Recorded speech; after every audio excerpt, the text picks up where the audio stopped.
고린도 공동체는 여러 문제 중에 성적 부도덕의 문제가 심했습니다.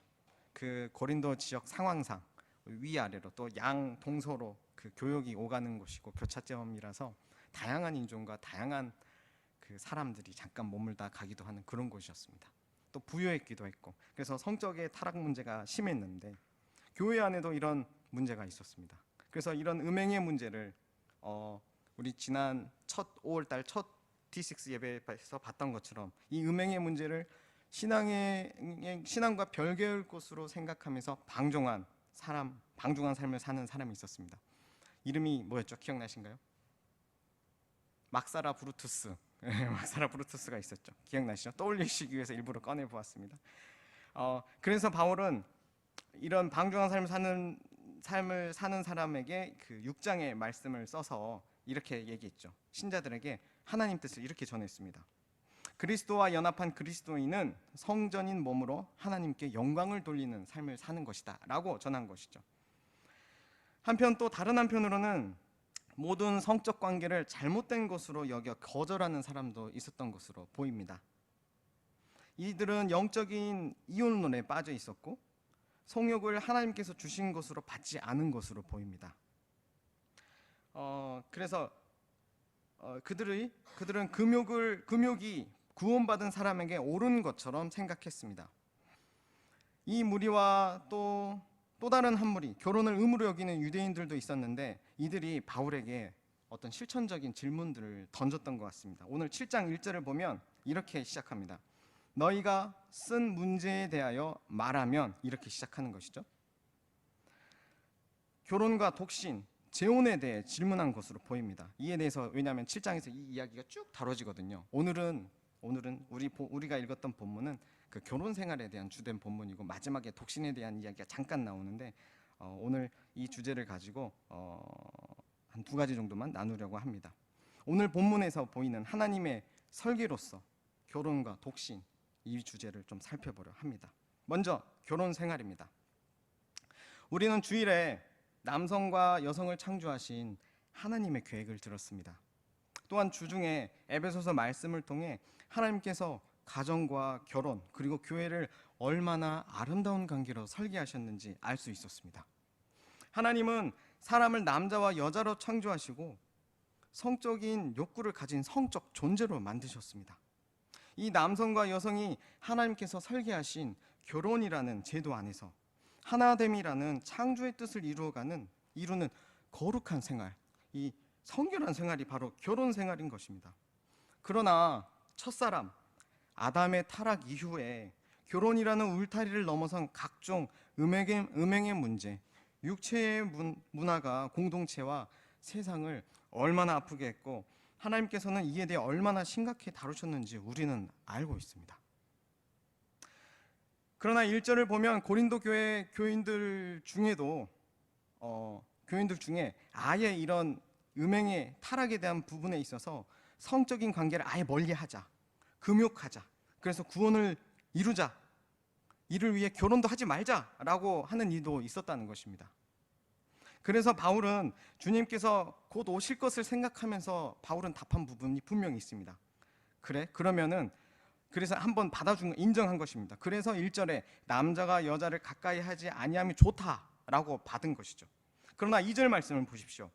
음행을 피하기 위하여 남자마다 자기 아내를 두고 여자마다 자기 남편을 두라라고 말씀하십니다.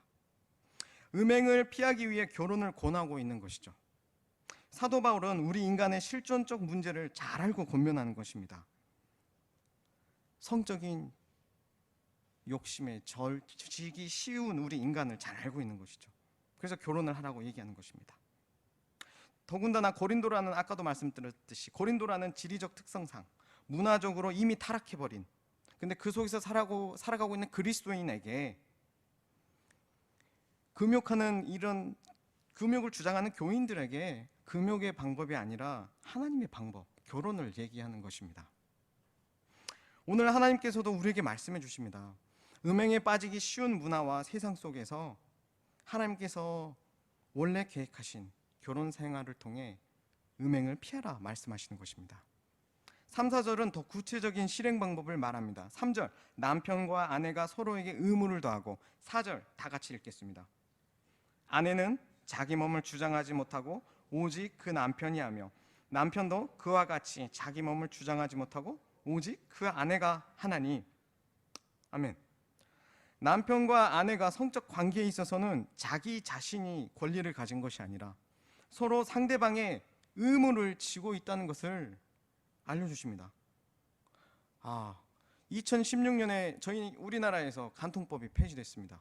그 간통법의 폐지 이유는 한국 사람들의, 우리 한국 국민들의 성적인 의식이 향상이 되었고 변화되었고, 그리고 또 한 가지는 자기 성적 결정권이 더 신장했으므로, 이를 인정함으로 간통법이 폐지된다, 이런 내용이었죠. 그게 이유였습니다. 간통법 폐지의 이유.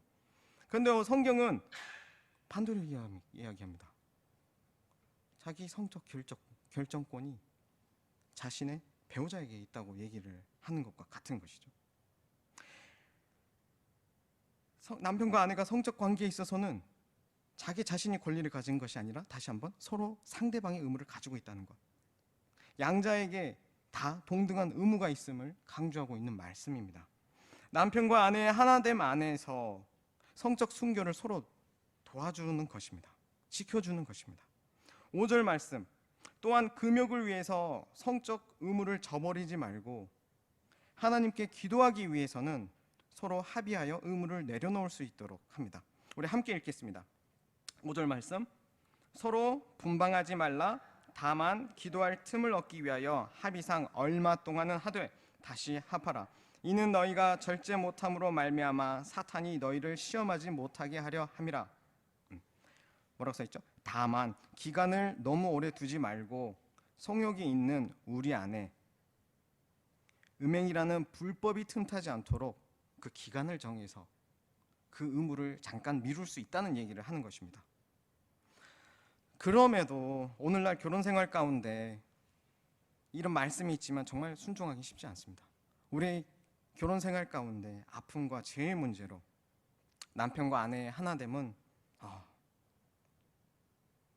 진도를 나가지 못할 때가 많습니다. 남편이 죄인이라는 사실에 충격을 받는 아내가 이기적인 사람이라는 사실에 실망하는 남편. 우리는 이때 더욱 하나님의 지혜가 필요합니다. 어제 호세아 말씀처럼 결혼 생활을 향한 하나님의 특별한 계획과 구원하시는 지혜를 붙들어야 합니다. 가정 안에 부부의 문제나 자녀의 문제로 이런 문제뿐입니까? 수많은 문제가 있죠. 두 집안이 만났고 그 가운데 굉장한 문제들이 있습니다. 재정의 문제도 많고요. 그런 수많은 문제와 갈등 속에 오늘 말씀, 성적인 관계를 이루는 의무를 지켜내기가 쉽지 않습니다. 남편의 반복하는 죄를 발견하고 어떻게 사랑할 수 있겠습니까? 아내의 이기적이고 아픈 말들을 들었을 때 어떻게 사랑할 수 있겠습니까? 상대방을 중심으로 생각하고 행동하는 것은 정말 큰 은혜가 필요합니다. 복음이 필요합니다. 내가 어떻게 하나님께 용납되었고 내 남편을, 내 아내를 하나님께서 어떻게 사랑하시는지 기억해야 합니다. 이때 그리스도께서 결혼 생활에 어떤 계획과 뜻을 이루어 가실지 그 소망이 발견되어지고 그 소망을 내가 이루어야겠다 하는 그것을 내가 함께 품을 수 있게 되는 것입니다. 하나님께서 우리 가정을 계획하시고 처음 연합하게 하셨을 때 염두에 두셨던 것을 되찾아야 합니다. 우리 결혼 생활에도 구원이 필요하다는 말입니다. 내 중심이 아닌 그리스도께서 내 주인이시며 가정의 주인 되심을 인정해야 합니다. 오늘 기도하는 시간이니 우리는 이 시간에 더 나아가서 그러지 못했던 것을 회개해야 합니다. 회개할 때 결혼 생활에 하나님의 뜻이 이루어져 갈 줄을 믿습니다. 그리고 이 말씀 붙들고 우리가 살아갈 수 있고 성령님께서 우리 안에 역사하실 것을 믿습니다. 이제 짧은 다른 하나, 독신 생활입니다. 사도 바울은 결혼도 독신도 하나님께서 주신 선물이라고 전합니다. 7절 말씀입니다. 함께 읽겠습니다. 나는 모든 사람이 나와 같기를 원하노라. 그러나 각각 하나님께 받은 자기의 은사가 있으니 이 사람은 이러하고 저 사람은 저러하니라. 아멘. 사도 바울은 자신처럼 결혼 생활을 하지 않고 자신처럼 절제의 은사를 받은 사람은 그렇게 살 것을 전합니다. 5절 보면 절제하지 못함으로 사탄이 너희를 시험할까 이런 얘기를 하잖아요. 사도 바울은 절제의 은사가 있었던 모양입니다. 전혀 이겨낼 수 있고 독신의 은사가 있었던 것입니다. 그런 독신의 은사, 하나님의 뜻이 있는 사람은 그렇게 살 것을 전합니다. 독신을 예찬하는 것은 아닙니다. 각 사람에게 하나님께서 주신 고유한 은사대로 결혼을 하는 것이나 독신으로 지내는 것이나 모두 하나님의 뜻대로 하라는 것입니다. 결혼은 인류 문화적으로는 인류의 번성을 위해서, 또 창조 명령을 위해서, 또 개인의 실존적인 측면에서 결혼 당사자들의 인격적 성취를 위해서나 뭐로 보나 하나님이 제정하신 복이 넘치는 놀라운 제도입니다. 근데 독신으로 있는 것 또한 바울처럼 하나님과의 그 동역과 그 뜻을 이루어가는 복된 삶이라는 것이죠. 결국 결혼 생활이나 독신 생활이나 중요한 것은 하나님의 뜻을 깨닫고 순종하는 것입니다. 그리고 그 안에 주어지는 복을 누리는 것이죠. 독신 생활을 하는 사람을 볼 때 뭔가, 특히 교회 안에서 그런 거 있지 않으셨어요? 저도 모교에 정말 나이 든 우리 누나가 있거든요. 나이 정말 누나. 근데 처음에 저는 어렸을 때, 예수님을 이제 막 믿었을 때, 그런 독신 생활하는 누나를 보았을 때 뭔가 하나님의 사랑과 복이 부족해서가 아닌가? 뭐 이런 생각으로 잘못된 생각을 했죠. 아직 이제 예수님 믿은 지 얼마 안 됐어서. 복이 부족해서 혼자인 것이 아니라 정말 은사가 다름을 제가 알았어야 했는데 그걸 몰랐던 것이죠. 우리는 알아야 합니다. 결혼과 독신 둘 모두 우리를 향한 하나님의 사랑과 하나님에 대한 사랑을 우선하는 나의 삶을 보이는 통로여야 한다는 것을요. 그 독신으로 사는 누나는 정말 하나님을 사랑하는 사람이었습니다. 정말 하나님이 남자친구이자 하나님이 배우자로 보였던, 하나님을 정말 뜨겁게 사랑하는, 존경할 만한 신앙의 선배였습니다. 우리의 결혼이, 우리의 독신 생활이 그래야 됩니다. 하나님을 어떻게 사랑하고 하나님 우리를 어떻게 사랑하시는지 보여주는 통로여야 합니다. 특히 교회 안에서 결혼을 안 하는 나와 독신하는 사람을, 결혼을 안 하는 사람을 보고 결혼을 안 하는 나와 좀 다른 사람이 아니라 정말 그도 그리스도와 동행하는 사람, 같은 사람, 나와 같은 사람, 결혼한 나와 같은 사람, 함께 하나님 나라와 교회를 이루어가는 한 몸으로서 대해야 할 것입니다. 근데 이건 주의해야 합니다. 요즘 많은 기독 청년들이 독신을 선호합니다. 교회에 다니지만 저는 결혼 안 할 겁니다. 비혼주의자라고 얘기를 합니다. 청소년부에서도 결혼 안 하겠다는 친구들이 있습니다. 있습니다. 우리는 가르쳐 주어야 합니다. 하나님의 부르심을 받았는가? 독신으로 하나님의 부르심을 받았는가? 그래서 주장하는 것인가? 물론 아직 철이 없으니까 그럴 수도 있습니다. 그렇더라도 우리는 가르쳐 줘야 됩니다. 지금부터 하나님의 뜻과 상관없이 좀 더 편리하고 자유로운 삶을 위해서 독신을 주장하는 것인지 아닌지, 그리스도인의 실존의 문제를 피해가려고 하는 것인지 아닌지를 점검해 주어야 하는 것이죠. 마치려 합니다. 결혼 밖에서 거짓된 로맨스를 쫓는 남자, 여자, 결혼 전에도 성적인 욕구를 채우는 것이 정상이라는 세상의 성적 문화가 우리 다음 세대들에게 주입되고 있습니다.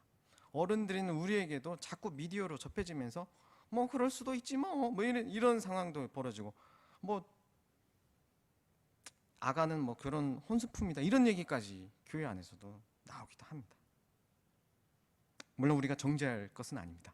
그러나 우리가 다음 세대와 우리 결혼 생활을 위해서 우리가 하나님의 뜻을 알고 분별하고 따라가야 합니다. 하나님은 우리에게 성욕을 주셨습니다. 우리 젊은 청년들과 청소년들에게 알려줄 필요가 있습니다. 또 우리 스스로에게도 알려줄 필요가 있습니다. 우리는 성욕을 가진 존재입니다. 이런 성적 욕구를 가진 성적 존재인 것이 근데 문제가 아니라, 이것이 성적 존재인 것이 문제가 아니라 창조주보다 피조물을 더 사랑하는 내 안에 있는 육체의 문제가 진짜 문제가 되는 것입니다. 하나님의 계획과 뜻을 보지 못하게 하는 사탄의 전략입니다. 사탄은 계속 우리를 유혹하고 시험거리로 시험할 것입니다. 하나님부터 멀어지도록, 죄를 짓도록 할 것입니다. 근데 이 성적인 문제에 대한 죄들은 잘 드러나지 않지만 엄청난 파괴력을 지닌다는 것입니다. 특히 결혼 생활 이 안에서 가정을 망가뜨리는 것은 이루 말할 수가 없습니다. 이것은 강조하고 또 강조해도 지나치지 않습니다. 가정뿐만이 아니라 우리 공동체 안에 이 죄에 대한 아픔과 슬픔, 이 고통의 문제들은 굉장할 것입니다. 그래서 하나님은 성적인 문제에 대해서 굉장히, 또 예수님은 눈으로 보며 마음속으로 음욕을 품고 보는 것도 예수님은 가늠하는 것과 같다라고까지 말씀하시는 것입니다. 정말 내 것을 채우기 위해서 상대의 인격을 무시하는 이런 그런 뉴스들을 자꾸 봅니다. 창조주보다 피조물을 더 사랑하려는 그 육체 문제 가운데 발생되는 모든 문제들입니다. 상대를 갖기 원하면서 나는 상대에게 나를 내어주지 않습니다. 이를 오늘 하나님은 반대로 말씀하십니다. 내가 먼저 하라고 말씀하십니다. 내가 이 말씀을 오늘 받았습니다. 내 몸을 배우자가 주장하는 것은 내가 주께 온전히 순종할 때 가능합니다. 다시 한번 읽겠습니다. 아내는 자기 몸을 주장하지 못하고 오직 그 남편이 하며, 남편도 그와 같이 자기 몸을 주장하지 못하고 오직 그 아내가 하나니. 아멘. 이 말씀에 순종하려면 정말 우리 결혼 생활에 예수님이 필요하다는 것을 고백할 수밖에 없습니다. 죄인이지만 예수님이 필요한 환자임을 고백하는 이런 우리를 예수님은 기뻐하십니다. 내게 오셔서 채워주십니다. 나를 먼저 채워주신 분 안에서, 나의 필요를 먼저 알아봐 주시고 채워주시는 분 안에서, 자기 자신을 내어주신 그 하나님 안에서 우리의 결혼 생활과 독신 생활이 진정 하나님의 계획과 기뻐하신 뜻을 따라 이루어질 수 있습니다. 혹시 마음이 어려우신 분 계십니까? 차라리 혼자 살았으면 이러지 않았을 테 하는 생각을 해보신 적이 있습니까? 전 아내한테 이런 얘기를 한번 들었어요. 많이 들었습니다. 내가 차라리 혼자 살았으면 이러지 않았을 텐데. 혹시 이 결혼을 내가 자처한 것이고 이 고난도 내가 자처한 것이라는 생각을 하고 계신 분 계십니까? 하나님의 것이 아닙니다. 정말 하나님의 것이 아닙니다. 지금 결혼 생활 가운데 고난이 있습니까? 제가 이렇게 전할 때 목사님 이 고통이 어쩐지 모르시고, 내 결혼 생활의 고난이 고통이 지금 어떤지 모르시고 저 말씀하시는구나 할 수도 있겠습니다. 저도 괴로울 때가 많았고 이 말씀 준비할 때 쉽지 않았음을 여러분에게 고백할 수 있습니다. 결혼 생활 가운데 우리 고난이 있는 우리 성도님들, 제 스스로에게도 들려줍니다. 하나님께서 나를 변화시키시고 나로부터 나를 구원하시기 위해 그런 과정 가운데 내가 있다는 것을. 결혼 생활 가운데 문제가 없다면, 연예인들은 그렇게 사는 것 같더라고요. 차인표 시네라 얘기 기사가 뜨던데, 어쨌든 결혼 생활 가운데 문제가 없다면 나는 죄인이 아닌 것입니다. 예수님이 필요 없는 존재입니다. 잊지 마십시오. 우리는, 나도 죄인인데 죄인과 결혼한 죄인입니다. 우리는 예수님이 필요합니다. 죄는 연합과 이해와 사랑이 충만한 이 가정, 이 결혼 생활의 가장 큰 방해물입니다. 이 시간 회개하며 기도하길 원합니다. 우리 기도하며 나아가겠습니다.